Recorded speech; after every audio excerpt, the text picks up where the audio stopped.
We're here at Rise at the Cove Bakery.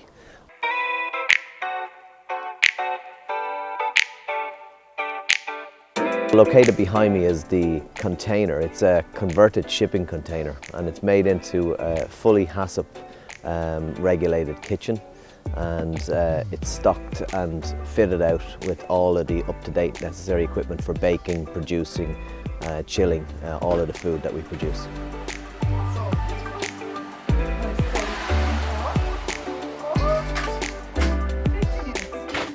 Our journey for social enterprise started in our cafe around on the seafront in Greystones, and the idea of that cafe was always to kind of meet the needs of those who were in our care while serving a high quality product.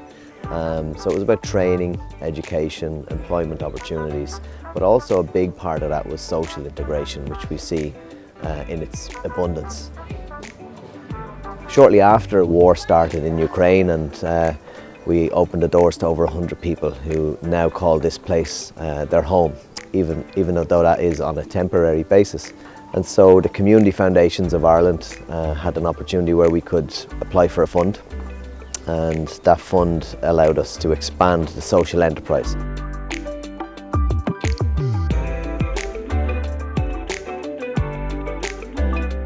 Our goal was always to produce food for the cafe.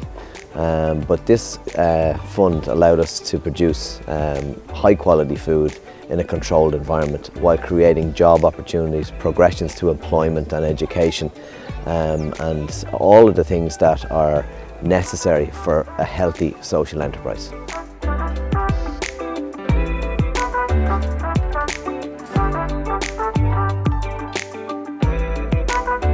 The great thing about this bakery is that even after this current situation of war hopefully ends, this bakery can go on to serve the needs of the people at Tiglin, are continuing to house and support and care for through our rehab and housing programs.